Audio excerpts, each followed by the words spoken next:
46th session of the United Nations Human Rights Council is taking place currently in Geneva, Switzerland. You might have heard that there is a resolution sponsored by United Kingdom, Germany, Canada, and a few other countries against Sri Lanka. Now, this has raised serious concerns in Sri Lanka. So tonight, we thought we would go a little deep into this and discuss this subject. To do this, none other than an expert in the subject we've called today, and that is Sri Lanka's Foreign Minister, Honorable Dinesh Gunawardena. Honorable Minister, thank you very much for taking time off and joining our program. Sure. Let me start by asking you, what are the Sri Lanka's foreign policy priorities at the current state? Sri Lanka's foreign policy under His Excellency Gotabaya Rajapaksa has been very clearly stated before the country, endorsed by the country by a massive mandate. We have continued to maintain a neutral, non-aligned foreign policy, respected by all right across the world. Sri Lanka has been a pioneer in the movements of the non-aligned movement, and President's neutral non-aligned foreign policy adds a new chapter to our future that we have been faced. It covers not only political but economic and new relations that we should develop on the basis of friendship with all. Honorable Minister, now it's 12 years since we have finished this brutal war, which lasted for 30 years. But there hadn't been a shortage of resolutions against us by the UN Human Rights Council. Why do you think this is? Of course, Sri Lanka had to face up to the challenge of one of the deadliest terrorist organizations in the world, which all these countries finally accepted that it's one of the deadliest organizations, that therefore it should be proscribed. And also after 9/11, the shock that hit the United States when New York was attacked by terrorists, there was the UN resolution that was moved to defeat terrorism at any cost. Sri Lanka was the first country that defeated the LTT terrorists after the UN resolution. But they have had enough connections right across, been feeding them in order to achieve their ends of a separate state. This is what keeps going, resolution after resolution against Sri Lanka. The present resolution by the core group has more substance after a democratic mandate by the people of Sri Lanka, giving the president's election as well as the election of the government under His Excellency the President last August. How our internal affairs have to be run, including the constitution, administration, day-to-day functions, which has never been a human rights council issue. And less on the commission of inquiry that we have appointed. President pledged a commission of inquiry headed by a Supreme Court judge, which has been appointed for any of the complaints that the so-called allegations they have to make could come to, in addition to the reports that are available, which could be re-examined. Now, the Human Rights Commission does not accept, or they say, the core group says, or they are attempting to say, Sri Lanka's Supreme Court and the Constitution is not what we want. You all listen to the commissions that, or commissioners that we appoint, and that is the only way out. That's why they're trying, by way of another bid, to bring this core group resolution, which has been rejected by Sri Lanka because it is based on wrong facts, figures, numbers, and arguments. Also, it is a country-specific resolution, which is not the principle on which Human Rights Commission was adopted. Sri Lanka is a member of all UN agencies with which we have been performing without any difficulty. Also, the resolution that they're trying to move has been rejected, criticized, or condemned by over 21 countries standing up for Sri Lanka. This is an important message that carries through the Human Rights Commission sessions, now in virtual. None of us can get there except the commissioners and the commissioners' officials. This is how they are trying to run an international body. The UN Charter does not allow to bypass our constitution. We are a sovereign state as members of the United Nations.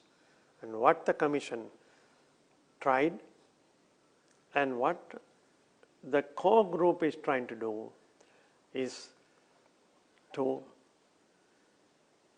infringe on our sovereignty as a sovereign independent state in the United Nations. Right. So to be clear again, the OHCHR report plus the resolution is demanding of us 13th Amendment implementation and changes in the judicial system, not to appoint retired military officers to different places, like very specific things in the country. So does the UNHCR has power to put a resolution like this, or they don't have power? These demands they have made. Good question. They have no power, but they are trying to assume power. Right. Against the principle of their creation. Own creation, yeah. I mean, UNHCR was not created for this type of individual selective actions of countries' constitution, parliament. The EU itself gave a report that Sri Lanka had a very clear election process and elected a parliament. Yeah. Now the parliament is acting. Didn't these same people realize that Sri Lanka's constitution is the supreme body that creates our parliament and the president? That they're going into issues, as you mentioned, appointment of a secretary, holding of the election. Election was scuttled because of the last government foolish measures of bringing an amendment. The Supreme Court held until this amendment stands, you can't have elections for provincial council. I mean, doesn't the commissioner or the core group know this truth? But they're trying to cover up and mislead the council. I must categorically say we reject such issues which are internal affairs of a country which is not normally taken up in the Human Rights Council. Right. Now, when it comes to voting, the countries like India, we have seen a shift, a constant flip-flop of from time to time on India's position. Is this due to largely their internal political issues? That's my one question. The other question, Honourable Minister, I just want to couple it to this about Euro-Asian countries.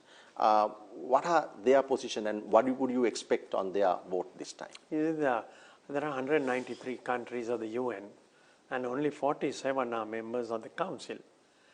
In rotation, they are elected regionally, only 47.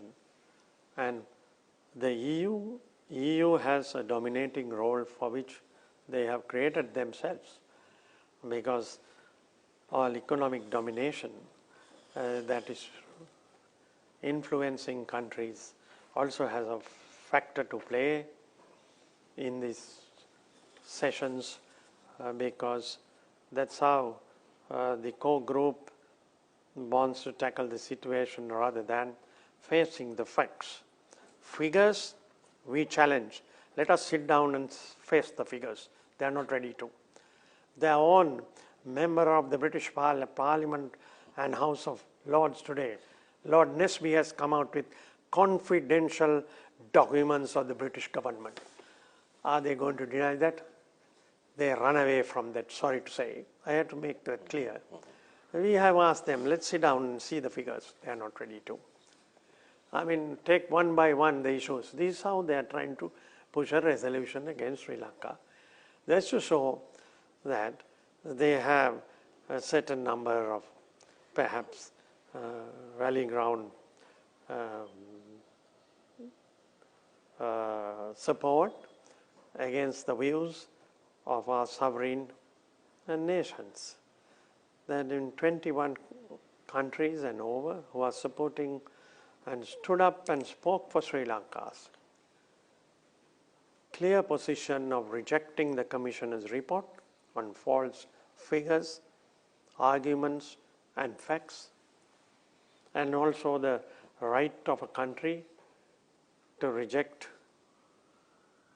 this type of resolution, which is country-specific resolution, which is not the principle of the Human Rights Commission. Sri Lanka brought about the greatest defense of human rights by defeating the LTTE, that is a new era for our country, for the Sinhala, Tamil and Muslim, all our countrymen today enjoy as a result of this defeat. From Point Pedun to Dondra and back, anyone can travel or do business or any vocation in Sri Lanka.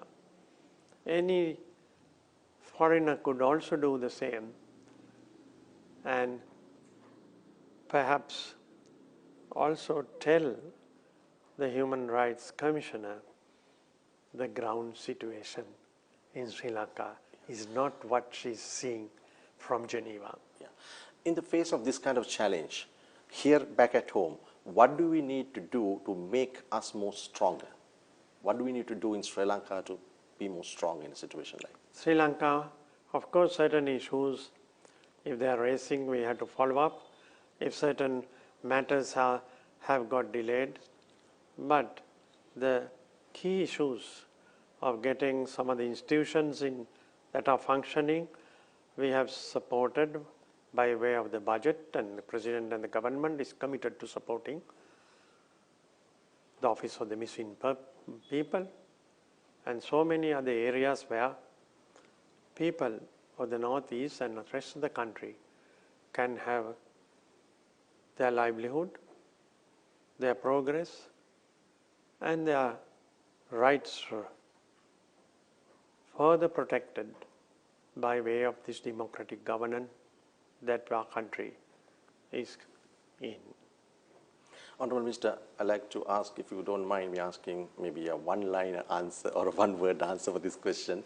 If in the unlikely event, if this resolution goes through and voted against us, is it binding on us or is it not? And none of these resolutions can work without the binding of the respective country.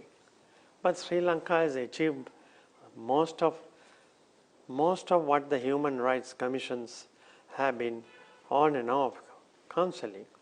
They can come and visit Sri Lanka and see whether those matters that they have been raising is in implementation. If I may correct one issue, we expect India as our closest neighbor to stand with Sri Lanka in this issue in Geneva. Honourable Minister Dinesh Gunawardena, thank you very much for joining us today on this chat, and thank you for sharing your thoughts. We wish you all the success and in all the tasks you are doing and you and your staff are doing across the world for Sri Lanka, and we wish you all the best. Thank you very much for joining us.